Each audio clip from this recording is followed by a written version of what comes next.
Okay, well, we had a little delay there. My camera decided it was not going to save the 32-minute file. So now that we've got that figured out, I just wanted to come back to you and let you know I ended up drilling this hole.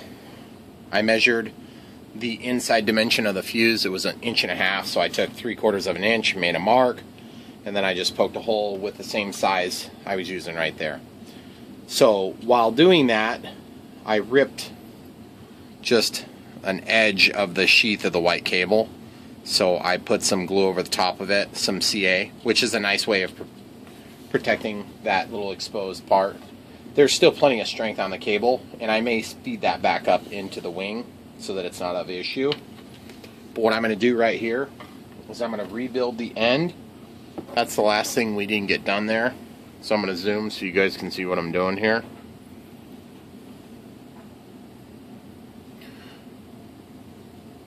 Okay, so basically, using this other connector as a reference, get the orientation of the connector the same.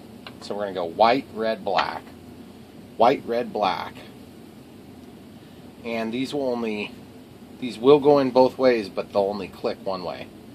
Okay, so that's clicked in. White, red, and then black. Okay?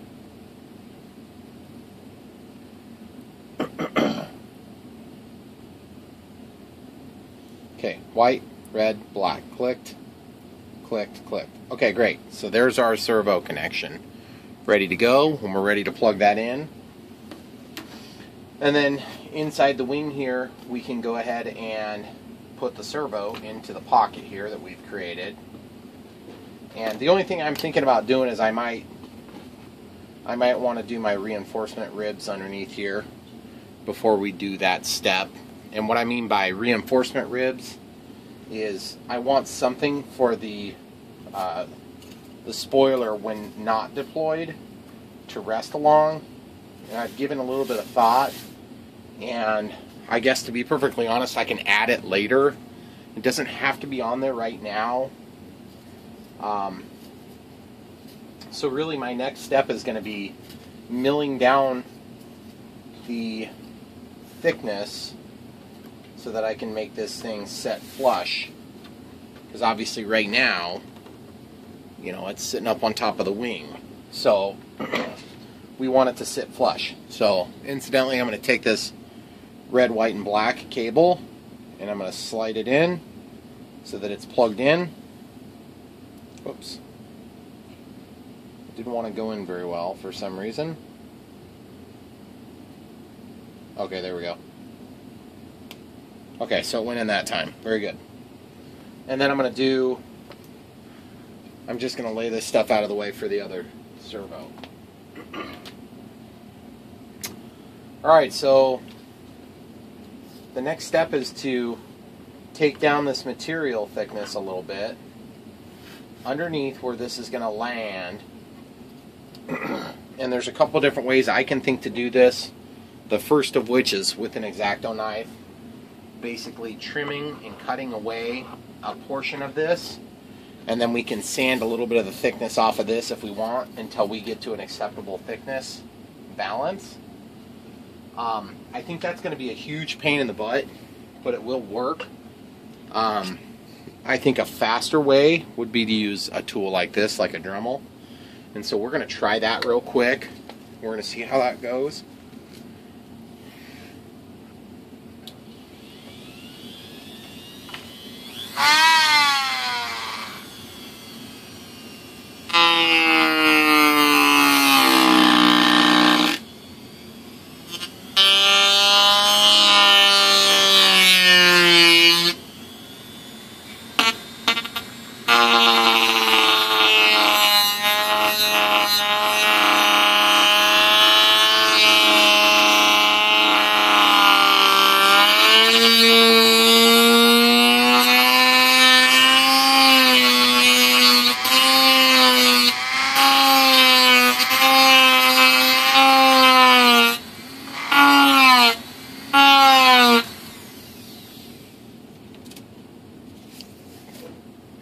So basically what's happening here is I've got all these little notches in here, and I'm gonna try to make the notches the depth I want. and then what I can do is I can work the in-between, and next thing you know, we're going to have all this material removed. It's going to be a huge pain, actually. So anyway, I'm going to do that real quick here, and you guys can enjoy my suffering.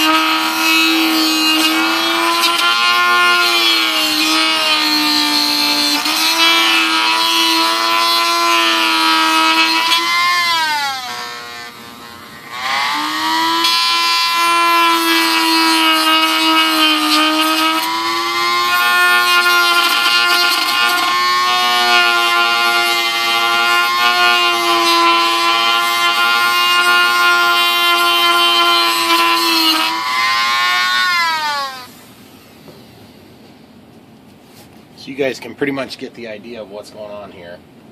Not rocket science or anything, but we're just taking some of the thickness off of this, but we don't actually want to give up and just totally cut it off. We could do that and it would make room. It might actually be a little easier to do that, given the fact that it's going to be a ton of milling, and then we're still not going to be totally flush. But I think what we'll just have to do is we'll just have to grin and bear it and do that process. Alright guys, so we got quite a bit of the material removed here, and you can see I got a little bit too thin on this one, but that's okay. You can see the direction, we got our arrow here, so that's why we did that earlier. So that's going to let us sit down in there, not totally flush, but close. So now I just need to clean this up a little bit so I get the vacuum out. Okay, so I have been using this cutting style disc. Now I'm going to take like this sanding stone thing. I'm going to actually go in and just clean up that last little bit. This I can hold at a different angle. And it's going to smooth it off for me.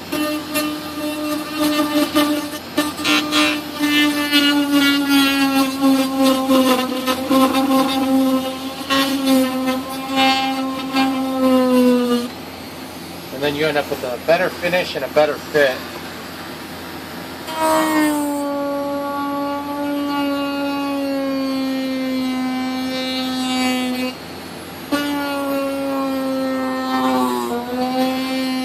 And you can see I have to overlap the edges a little bit.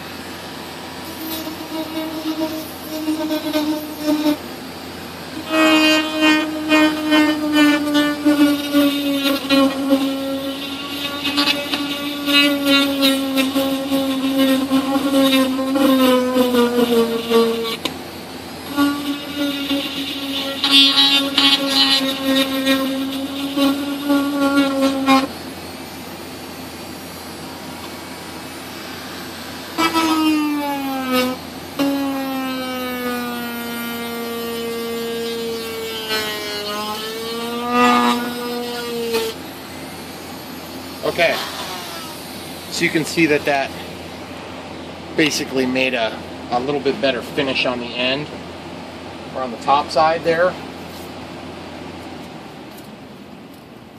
And now this thing will sit much closer to flush. It's not perfect flush, and it's not probably ever going to be perfectly flush because I don't want to give up that much thickness.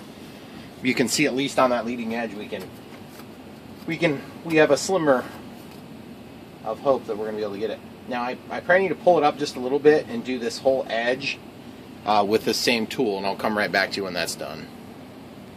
Okay, so we got that little milling effort taken care of. So now we basically have the piece that needs to set in here. And the only thing that I neglected to do was to, whoops, I think I had it in there backward. There we go. Yeah.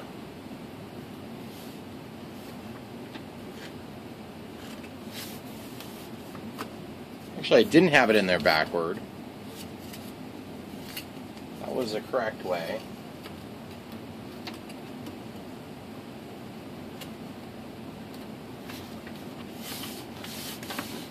You can see how nice and smooth that is now. It's not, like I said, it's not ever going to be completely 100%. But what I'm going to have to do is I'm going to have to take a little bit of this material off of the front of each of these to make up for that edge there. And that's just fine, because that's kind of what I was planning on doing at the beginning. If I would have known the exact dimension, I would have trimmed it back a little bit more. I kind of tried to hit it, but I was just guessing. So I'm going to use the X-Acto knife, go over to the bench where I can put some weight behind it. I'm going to take off maybe so there's about a 1/4 inch or so off of each of these. And that should be pretty easy. And then we'll try test fitting it again. Alright, so you can see I just cut just an even amount off the end there. So now that thing should sit in there flush, or really, really close to it. Yeah, so now it sits in there basically flush, which is what we want. And that looks pretty good now. So now I just need to clean it up real good and see if I can't get things folded over back on top of it. I'm going to just use some water, some warm water. No soap probably. We'll see if that takes care of it first. Okay, just got paper towel with some warm water on it. And the idea is you want to clean this so that the adhesives, when activated, will be effective. You're probably wondering, well, aren't you going to need to make any modifications to that before you get all done? Honestly, I'm not sure. I think I might be done with that. So now you could take back that tape. I'm pretty sure I screwed up my monocoat in a couple of different spots, which is really unfortunate because I was working hard not to do that. But, you know, that's kind of an intrusive process. I mean, be pretty hard pressed not to make any mistakes with the monocoat in that process. But the thing is, like I said, I have more blue monocoat like this. So I'm probably going to be using some of it. And the thing that's nice about this open design is that here in a little bit, when I'm all done, I'll still be able to get back in there. In fact, that looks nice and clean. I'm probably going to leave it. We'll get the servo mounted in there. But now that we know that that's capable of fitting down in there, get a nice clean fit. See? I screwed it up all over the place. Now, basically, my last step on this was I was just going to taper this down a little bit with just regular sandpaper. And when I say sandpaper, I'm probably just going to use a sanding block, which looks like this. It's like a foam insert. And that's going to take my marks off. But I'm just basically rubbing that sharp edge there. And I'm going to take it down to, well, hopefully down to next to nothing, you know. Because really you're dependent on the strength from the whole surface, not just the end there. And this little taper is going to really help to make that thing seamless on the top of the wing. So anyway, I'll show you what it looks like when we're done with that.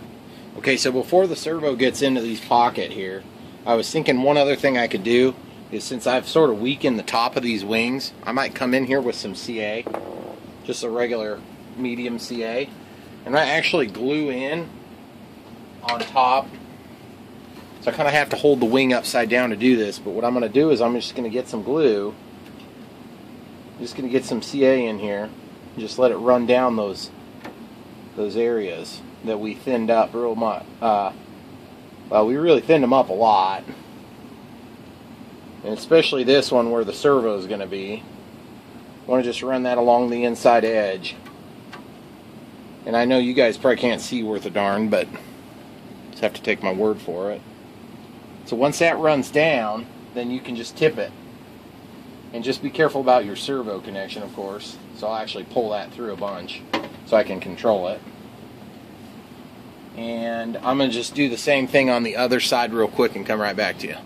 Alright, so I also did a pretty liberal coating of this kicker to get all that stuff set up quickly. And the idea being is I don't want that glue to get in places where I don't want it to be, particularly the hole where the actual servo is going to go. So that was the thinking there. Now I'm going to take my clean rag, and when I say clean rag, I mean the one I use to wipe the dust off, so I'm going to turn it to the inside so it's clean. And I'm going to wipe off that, that kicker. Sometimes that kicker will do funny things to adhesives. I'm not 100% sure it's going to cause any issues at all with the adhesive that is used to back this monocoat. But I guess we'll find out here shortly. My guess is it doesn't. The other thing is if there's any uncured CA, I want to get it out now. Now what I could do when I'm all done with this is I could just take a fresh piece of monocoat and just re-monocoat the whole center right over the top of this whole thing, and then just trim it back out right where I know it needs to be, because I can take a picture and measure it or whatever it takes to know exactly where to cut. That's coming off there nicely. So the next step will be to figure out if we want to try to reinforce this at all. It's pretty sturdy, but usually on something like this it's just bare balsa wood. I'm always tempted to just cover the thing with CA, and I'm probably going to do at least the inside. The outside I kind of want to be ready to receive the monocoat adhesive, and I'm concerned I might compromise that a little bit if I go too crazy with CA, because it'll make a bumpy surface. This is nice and smooth right now, but I think on the underside I might go ahead and take and just cover it like crazy, and I'll show you how I do that. I mean, it's pretty complicated. I take this stuff, and this is gonna, you don't want to do here, here, here, here, or here, because that's where the action's happening. So basically these are all low points. They don't matter. It's just the spots right there in between these high points. That's where it's going to be touching the frame of the airplane. So you don't want to get into that area. And once you get that stuff spread on there, the easiest way to spread it around that I found, just grab yourself a Q-tip. Now the Q-tip, it will harden a little bit, so you'll have to rotate your Q-tip to the other side here in a minute. But you'll just kind of work that around. Try not to glue your fingers together if you can avoid it. See, it's starting to get pretty hard on that side, so I got to rotate. You got to work fairly quick, because this stuff will try to set up on you. And you'd be surprised how amazingly strong you can make this stuff. It does add weight, and that's something I'm willing to give up. So now this thing is got CA here, here, here, and here, but not necessarily right in this area, this area, this area, this area. And then of course it's still got a little bit of flexibility, but it's a little bit stronger now too. And the monocoat will help a lot with that. The other thing that'll help pretty dramatically is just basically the fact that it's hinged. Oh, and then I don't know if I ever showed you guys a close-up of the contour I put into the tip of this. It's not a real steep contour because I wanted some strength left there, but I wanted to show you that real quick. Now I'm going to kicker this. I'll just do it away from the work, and that stuff is going to be set up in just like a second. See, it's good to go. Alright, so at this point, just kind of retest fit. You'll notice I've been test fitting pretty much through the whole process, because if I'm making a mistake, I want to know early. I don't want to have to undo a ton of work. I want to be able to respond quick. The other thing I could do with that is I could also just tape it down with a piece of packing tape. It doesn't have to be monocoat, but the monocoat I think is just going to look good enough that you're never going to know any better from a distance. And believe me, from a distance is where this plane looks good. You start getting up close, you're going to start seeing all my screw-ups. And then my grandpa's screw-ups on top of that.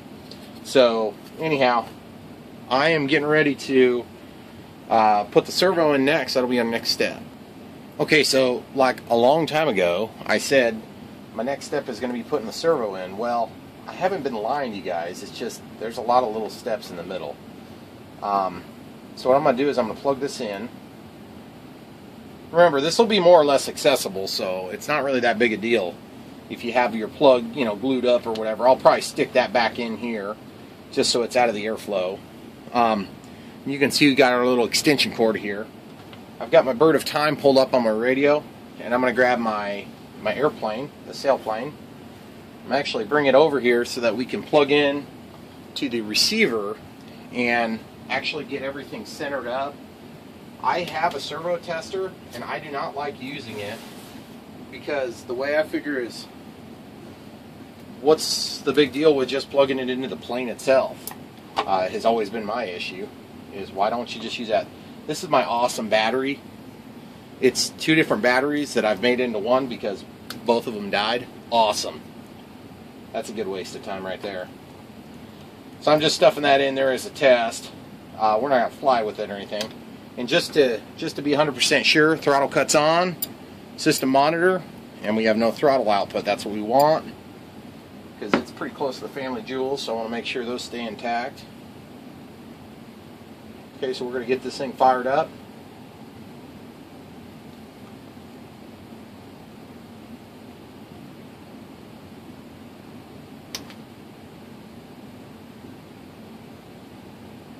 Oh, I yanked my throttle cable out when I was goofing around with this earlier. Sorry, guys.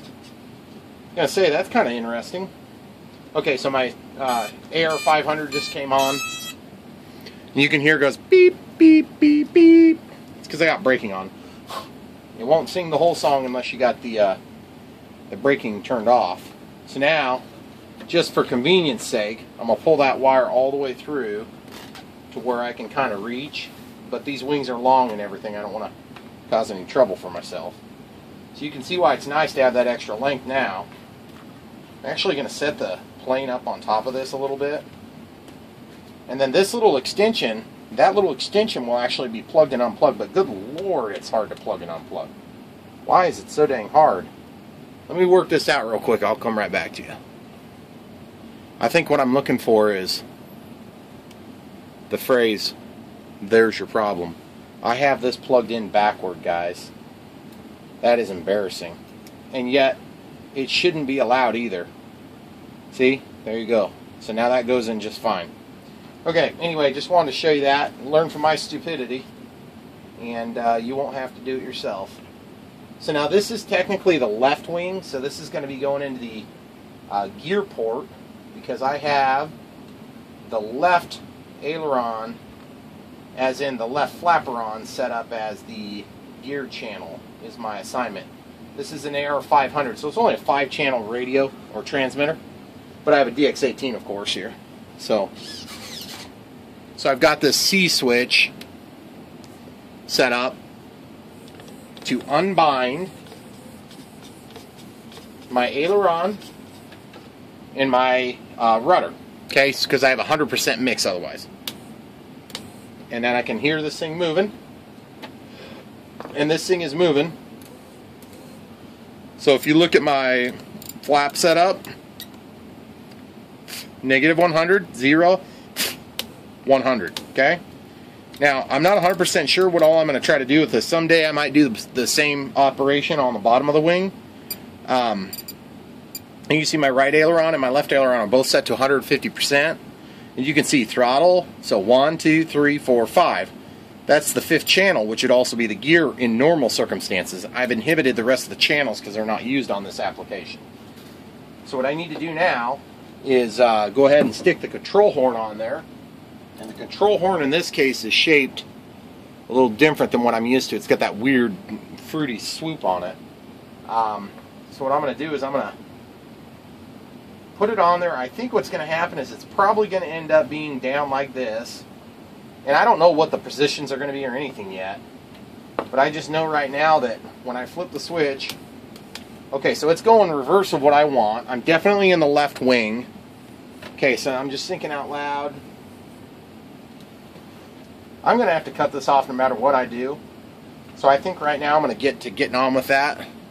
So basically I only want 1/2 of this to work.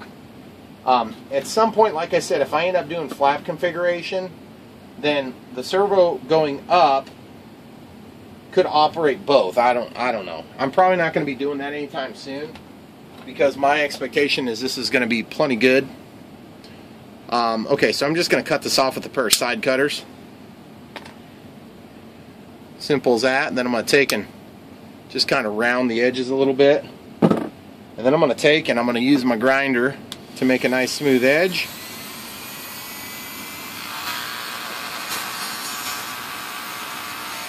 Now you don't have to do this sort of thing, but what happens is if this gets into a close spot where it's rubbing something, which you don't want, at least it won't rip it up as bad. Okay, so we're nice and smooth there. Okay, so like I was saying, I don't know what position I'm going to actually have this stuff, so I want it to be in the 0 position, the middle of my flat mode. Actually, I want it to be in the -100 position. And I think I'm going to have to reverse my servos, so travel, reverse. Left aileron's reversed. Okay? So now, of course, that changes the absolute position of all this. So now that's at -100. I want that -100 to be neutral, because then it's doing nothing. It's having no impact on the control surface. So now I got to get this back into the hole real quick here. Okay, so now that it's in the hole and snapped in, so when I want to roll that wing down, you can see it's popping that surface up. Now when I go the other way, it doesn't do anything. Okay?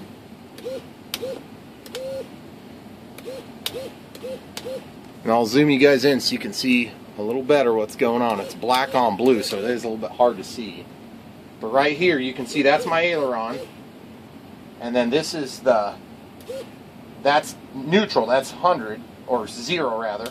That's positive 100, there's -100. Okay? So what I can actually do is I can go into servo setup, and for left aileron, I can bring that down some. I'll just set it to 100 for now. And the one thing I'm noticing right offhand is that this thing is not going to reach up high enough to hit the wood. Which, again, not a big deal. I had hoped to just use a simple method where it's just going to run into everything. But, of course, we're not going to get that lucky. I'll just turn this all the way back up for now.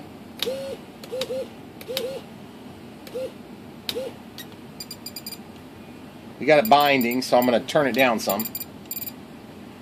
Looks like about 125 is all we need to get to the full top of the stroke here. Okay.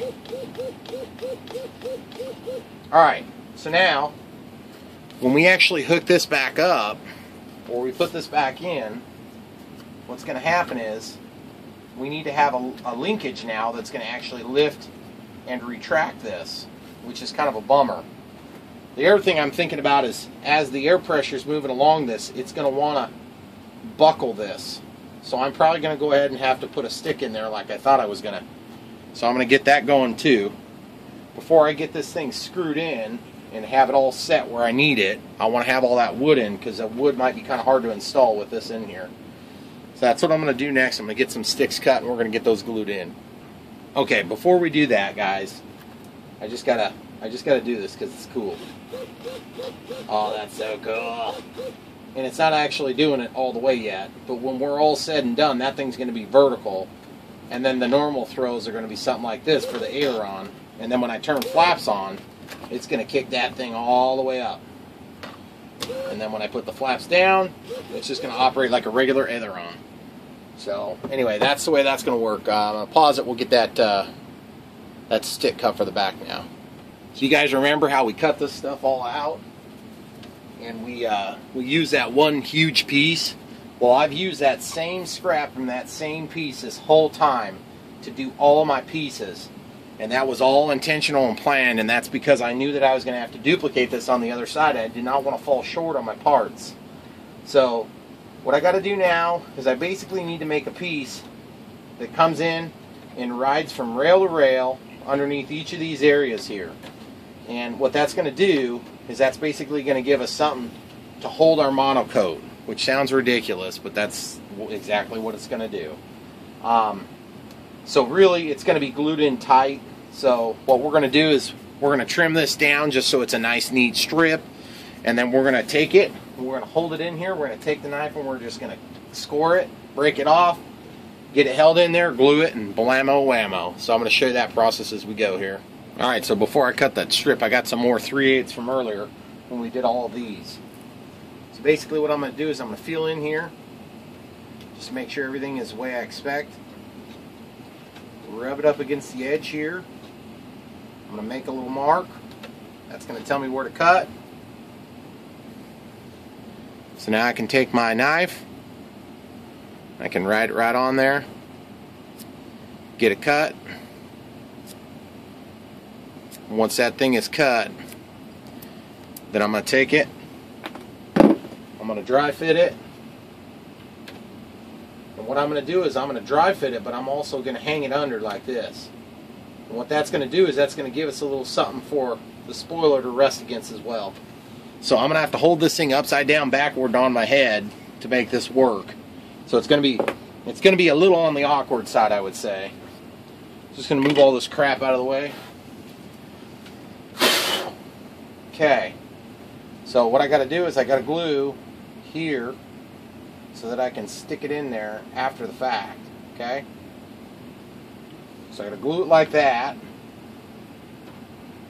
And then I just got to get it into position where it's supposed to be, okay? And you can see that I got a bit of a problem because I cut my piece just a little bit too short. But that's okay because this is gap filling and it's awesome. So what I'm going to do is I'm going to actually take and just glue from the top a little bit. I'm going to hold it right where I want it. Right where I want it. Give it a kiss a kicker. And then there you have it. That one's pretty much set up.